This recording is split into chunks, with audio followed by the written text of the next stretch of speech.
हमारी जो सीरीज़ कक्षा 6 की चल रही है ये उसका छठा चैप्टर है। इससे पहले हम 5 पार्ट करा चुके हैं। जिन्होंने ये वीडियो नहीं देखी हैं वो मेरे चैनल पर जाकर देख सकते हैं। चलिए वीडियो शुरू करते हैं। अपनी बुक खोलिए, पेज नंबर 34, पार्ट 6। पार नज़र के। यह मंगल ग्रह के लोगों की कहानी है। इसमें एक साइंटिस्ट और उसके बेटे की जिज्ञासा का वर्णन किया गया है और उनके रहने के तरीकों को बताया है कि वो किस तरह से रहते हैं। चलिए स्टार्ट करते हैं।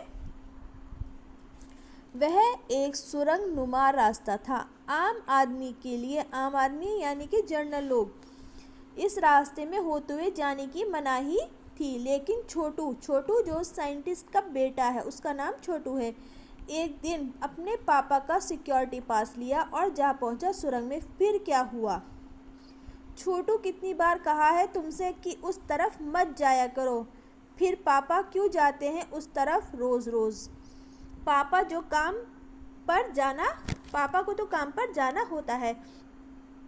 ये किसके बीच वार्तालाप चल रही है? छोटू के और उसकी मम्मी के बीच। उसकी मम्मी कह रही है कि छोटू, तुमसे कितनी बार कहा है कि वहाँ मत जाया करो, मगर छोटू कह रहा है कि पापा भी तो वहाँ जाते हैं। तो उसकी माँ उसको समझा रही है कि पापा को तो काम पर जाना होता है। रोज़ाना यही वार्तालाप यानी कि बहस या फिर बातचीत हुआ करती थी छोटू की माँ और छोटू के बीच। उस तरफ एक सुरंग नुमा रास्ता था और छोटू के पापा इसी सुरंग से होते हुए काम पर जाया करते थे। आम आदमी के लिए इस रास्ते में जाने की क्या थी? मनाही थी। मगर वो होता है ना, छोटे बच्चों को एक जिज्ञासा होती है कि मतलब जहाँ पर जिस काम के लिए उन्हें रोका जाता है उनको वही काम करना होता है। तो उसी तरह से जो बच्चा था छोटू, उसको भी यही था कि पापा यहाँ जाते हैं, हम लोग क्यों नहीं जाते हैं। तो उसने क्या काम किया, एक दिन अपने पापा का सिक्योरिटी कार्ड ले लिया। चंद चुनिंदा लोग ही उस सुरंग रास्ते का इस्तेमाल कर सकते थे और छोटू के पापा उन्हीं चुनिंदा लोगों में ही से एक थे। चुनिंदा यानी कि सेलेक्टेड लोग। आज छुट्टी थी और छोटू के पापा घर ही पर आराम फरमा रहे थे। नज़र बचाकर चोरी छुपे छोटू ने पापा का सिक्योरिटी पास हथिया लिया और चल दिया सुरंग की तरफ। वैसे तो उनकी पूरी कॉलोनी ही ज़मीन के नीचे बसी थी। यह जो सुरंग नुमा रास्ता था, अंदर दिए जल रहे थे और प्रवेश करने से पहले एक बंद दरवाजे का सामना करना पड़ता था। दरवाजे में एक खांचा बना हुआ था। छोटू ने खांचे में काट डाला, तुरंत दरवाज़ा खुल गया। छोटू ने सुरंग में प्रवेश किया। अंदर वाले खांचे में सिक्योरिटी पास बाहर आ गया। उसे उठा लिया। उठाते ही दरवाज़ा बंद हुआ। छोटू ने चारों तरफ नज़र दौड़ाई। सुरंग नुमा वह रास्ता ऊपर की तरफ जाता था, यानी ज़मीन के ऊपर का सफ़र करने का मौका मिल गया। अब उसका एक्साइटमेंट जो था वहाँ जाने के बाद और ज़्यादा बढ़ रहा था। उसको एक नई चीज़ देखने के लिए मिल रही थी। मगर कहाँ, मौका हाथ लगते ही फिसल गया। सुरंग में जगह जगह निरीक्षक यंत्रों की जानकारी छोटू को नहीं थी, जो आज के नाम क्या है, सीसीटीवी कैमरास। मगर छोटू के प्रवेश करते ही पहले निरीक्षक यंत्र में संदेहास्पद स्थिति दर्शाने वाली हरकत हुई। मतलब एकदम से उन्होंने क्या है, एक्टिव होना शुरू कर दिया कि उन्होंने सीसीटीवी कैमरे में, मतलब कि कोई बाहर का आया है। इतने छोटे कद का व्यक्ति सुरंग में कैसे आया? दूसरे निरीक्षक यंत्र ने तुरंत छोटू की तस्वीर खींच ली। किसी एक नियंत्रण केंद्र में इस तस्वीर की जांच की गई और खतरे की सूचना दी गई। मतलब वो जितने भी वहाँ सीसीटीवी कैमरास लगे थे, उन्होंने सब जानकारी जो है, जो उनका वो था संचालन कर रहा था, उसको दी कि कोई खतरा है, कोई इतने छोटे कद का व्यक्ति यहाँ पर आ पहुँचा है। और वो सब क्या है, सब चारों तरफ से भगदड़ मच गई और सब एक्टिव हो गए और ये सूचना कहाँ, कंट्रोल रूम में पहुँच गई। इन सारी गतिविधियों से अनजान छोटू आगे बढ़ रहा था। तभी जाने कहाँ से सिपाही दौड़े चले आए, छोटू को पकड़कर वापस घर छोड़ाए। घर पर माँ छोटू का इंतज़ार कर रही थी। बस छोटू की खैरियत न थी। छोटू के पापा न होते तो छोटू का बचना मुश्किल था। छोड़ो भी, मैं इसे समझा दूंगा। किसने कहा? पापा ने कहा। होता है ना, जब हम लोग गलती करते हैं या आप लोग गलती करते हैं, कौन बचाता है? पापा। फिर वह ऐसी गलती कभी नहीं करेगा। पापा ने छोटू को बचा लिया। बोलो, छोटू, मैं जहाँ काम करता हूँ ना, वह क्षेत्र ज़मीन से ऊपर है। आम आदमी वहाँ नहीं जा सकता क्योंकि वहाँ के माहौल में जी ही नहीं सकता। तो फिर आप कैसे जाते हैं वहाँ? छोटू का सवाल लाजिमी था। मतलब कंफर्म था ये सवाल उसको पूछना कि अगर नहीं जी सकते तो आप वहाँ कैसे जाते हैं। मैं वहाँ एक ख़ास किस्म का स्पेस सूट पहनकर जाता हूँ। इस स्पेस सूट से मुझे ऑक्सीजन मिलता है जिससे मैं सांस ले सकता हूँ। इस स्पेस सूट की वजह से बाहर कि ठंड से भी मैं अपने आप को बचा सकता हूँ। यानी कि वो पूरा एक कवर होता, पूरे एक तैयारी के साथ मैं वहाँ जाता हूँ। वहाँ ऐसे बिना तैयारी के, बिना स्पेस सूट के नहीं जाया जा सकता। उन्होंने छोटू को अपने ही तरीके से समझा दिया। खास किस्म के जूतों की वजह से ज़मीन के ऊपर चलना मुमकिन है। यानी कि अगर वो आप जूते नहीं पहने होंगे तो आप ज़मीन के ऊपर नहीं चल सकते। ज़मीन के ऊपर चलने फिरने के लिए हमें एक विशेष प्रकार का प्रशिक्षण दिया जाता है। प्रशिक्षण यानी कि ट्रेनिंग दी जाती है। जो छोटू था वो सुन रहा था। पापा आगे बताने लगे, एक समय था जब अपने मंगल ग्रह, उनका ग्रह कौन सा था? मंगल ग्रह पर सभी लोग ज़मीन के ऊपर ही रहते थे, बगैर किसी तरह के यंत्रों की मदद के, बगैर किसी खास किस्म की पोशाक के। पोशाक यानी कि ड्रेस, स्पेस सूट के बारे में बात हो रही है यहाँ। हमारे पुरखे ज़मीन के ऊपर रहा करते थे, लेकिन धीरे धीरे वातावरण यानी कि एटमॉस्फेयर में परिवर्तन, चेंजेस आने लगा। कई तरह के जीव धरती पर रहा करते थे, एक के बाद एक सब मरने लगे। इस परिवर्तन की जड़ में था सूरज में हुआ परिवर्तन। सूरज से हमें रोशनी मिलती थी, उष्णता मिलती थी यानी कि गर्मी मिलती थी, और हमें रोशनी मिलती थी और क्या मिलती थी? गर्मी मिलती थी। इन्हीं तत्वों से जीवों का पोषण होता है। सूरज में परिवर्तन होते ही यहाँ का प्राकृतिक संतुलन बिगड़ गया। प्रकृति के बदले हुए रूप का सामना करने में यहाँ के पशु पक्षी, पेड़ पौधे, अन्य जीव अक्षम यानी कि कैपेबल नहीं साबित हुए। केवल हमारे पूर्वजों ने इस स्थिति का सामना किया। यानी कि सब रहा करते थे, यहाँ पेड़ पौधे भी थे, जीव जंतु भी थे, वो सब क्या है? अक्षम रहे, वो सब सामना नहीं कर पाए। केवल हमारे जो पूर्वज थे उन्होंने ही यहाँ इस स्थिति का सामना किया। किसका? जो सूरज में हुए परिवर्तन थे। पहले जो है, जो सूरज की रोशनी थी और उसकी एनर्जी थी, उन्हीं से क्या है? उनको जीवन मिलता था, उनका जो है संतुलन बना हुआ था। और जैसे ही सूरज में क्या है परिवर्तन हुआ, उनका संतुलन बिगड़ना आरंभ हो गया। अपने तकनीकी ज्ञान यानी कि टेक्नोलॉजी के आधार पर हमने ज़मीन के नीचे अपना घर बना लिया। ज़मीन के ऊपर लगे विभिन्न यंत्रों के सहारे हम सूर्य शक्ति, सूरज की रोशनी और गर्मी का इस्तेमाल करते आ रहे हैं। उन्हीं यंत्रों के सहारे हम यहाँ ज़मीन के नीचे जी रहे हैं। यंत्र सुचारू रूप से चलते रहे, इसके लिए बड़ी सतर्कता यानी कि सावधानी बरतनी पड़ती है। मुझे जैसे कुछ चुनिंदा लोग ही उन यंत्रों का ध्यान रखते हैं, यानी कि अपने बारे में बता रहे थे कि मैं क्या काम करता हूँ। बड़ा हो जाऊंगा तो मैं भी यही काम करूंगा। ये किसने कहा? छोटू ने अपनी मंशा यानी कि अपनी ख्वाहिश जाहिर की। बिल्कुल, मगर उसके लिए खूब पढ़ना होगा, माँ और पापा की बात सुननी होगी। माँ ने कहा, मम्मी ने क्या कहा? उसके लिए तुम्हें खूब पढ़ना होगा और हम दोनों का कहना मानना होगा। दूसरे दिन छोटू के पापा काम पर चले गए। देखा तो कंट्रोल रूम का वातावरण बदला बदला सा था। शिफ्ट ख़त्म कर घर जा रहे स्टाफ के प्रमुख ने टीवी स्क्रीन की तरफ इशारा किया। स्क्रीन पर एक बिंदु झलक रहा था। वह बताने लगा, यह कोई आसमान का तारा नहीं है, क्योंकि कंप्यूटर से पता चल रहा है कि यह अपनी जगह अडिंग नहीं रहा, मतलब एक जगह स्थिर नहीं है। पिछले कुछ घंटों के दौरान इसने अपनी जगह बदली है। कंप्यूटर के अनुसार ये हमारी धरती की तरफ बढ़ता चला आ रहा है। कहाँ? मंगल ग्रह की तरफ बढ़ता चला। और उन्होंने कहा ये कोई तारा वारा नहीं है, क्योंकि अगर ये तारा होता एक जगह स्थिर होता, मगर क्या है, इसने क्या है अपनी जगह बदली है। तो कंप्यूटर जो है उस पर बराबर नज़र गड़ाए हुए थे। ये किसने बताया? छोटू के पापा को, जो उनसे पहले शिफ्ट कर रहे थे, उनके प्रमुख ने।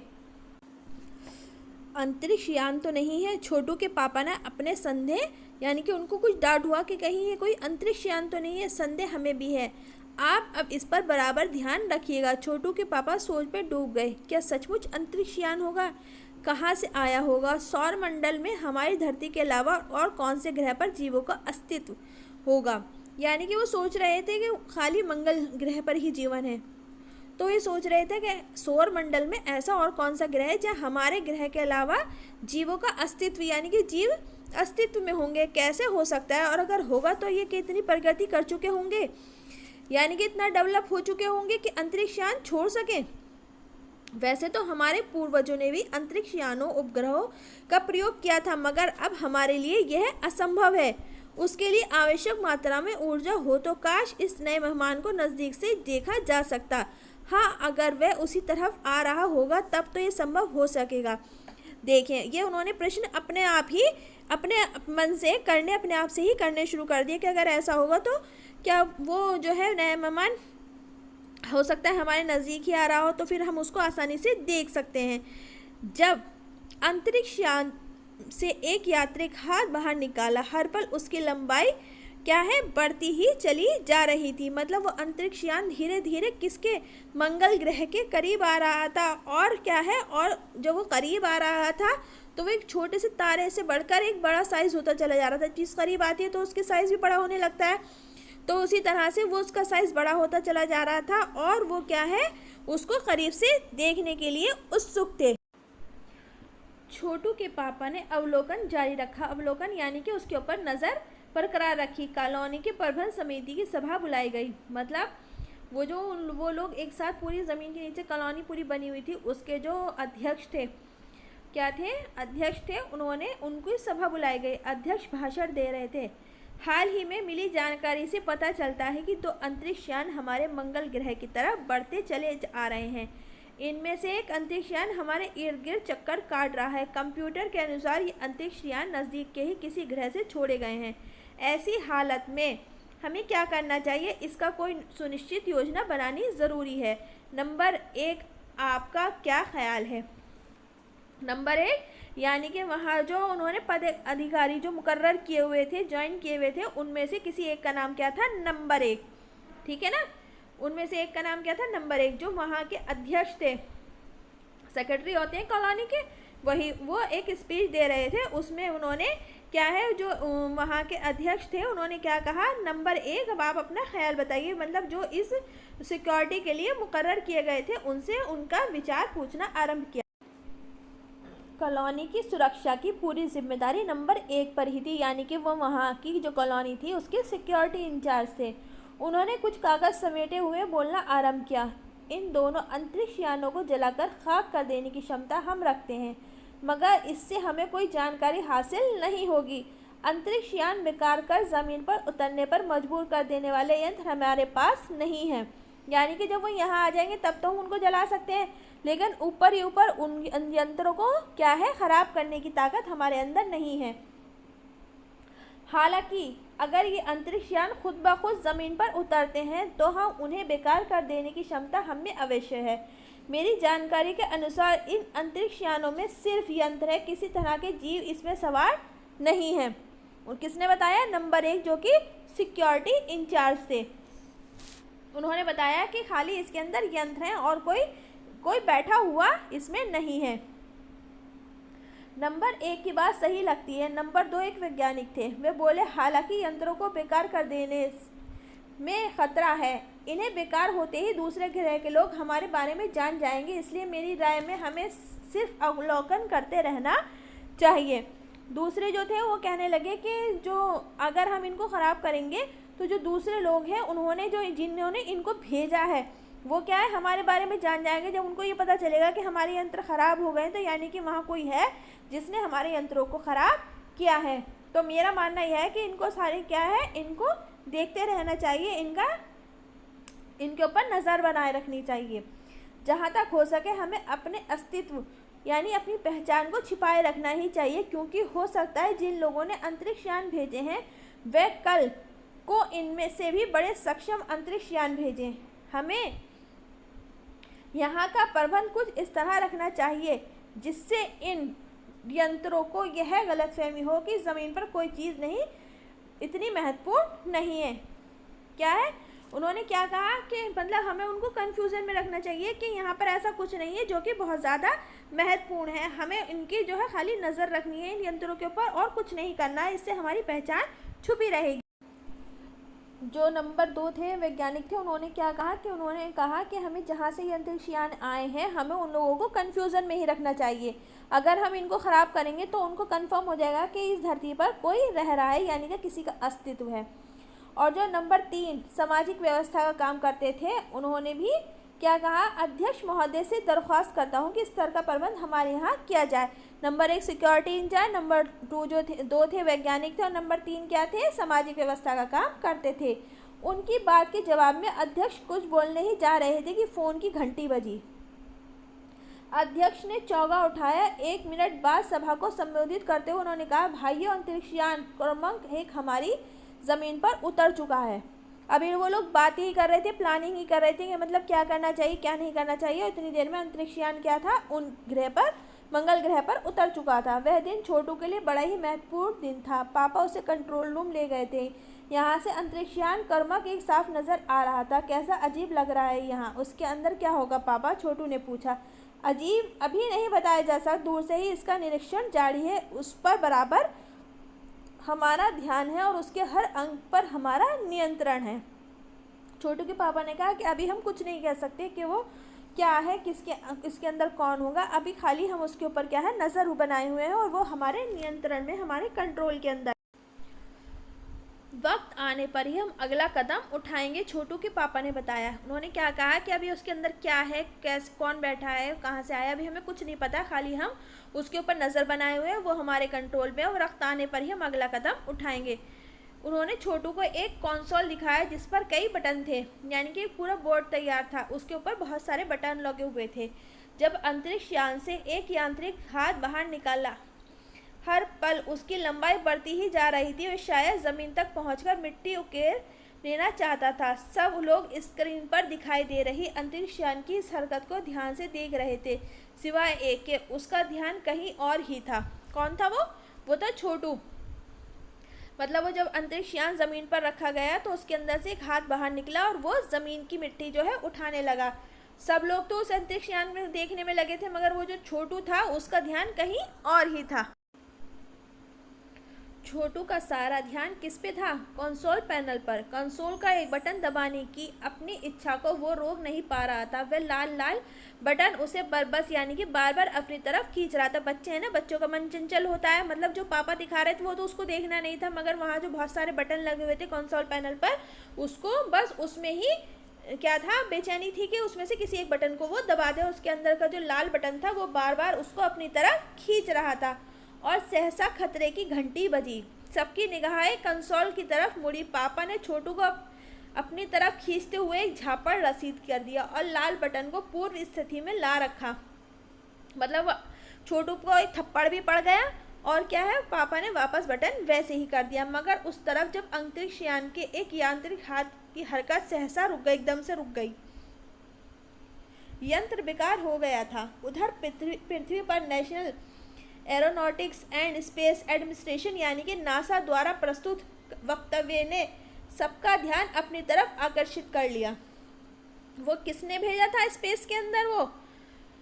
वो भेजा था अंतरिक्ष यान नासा ने। मंगल की धरती पर उतरा हुआ अंतरिक्ष यान वाइकिंग अपना निर्धारित कार्य कर रहा है।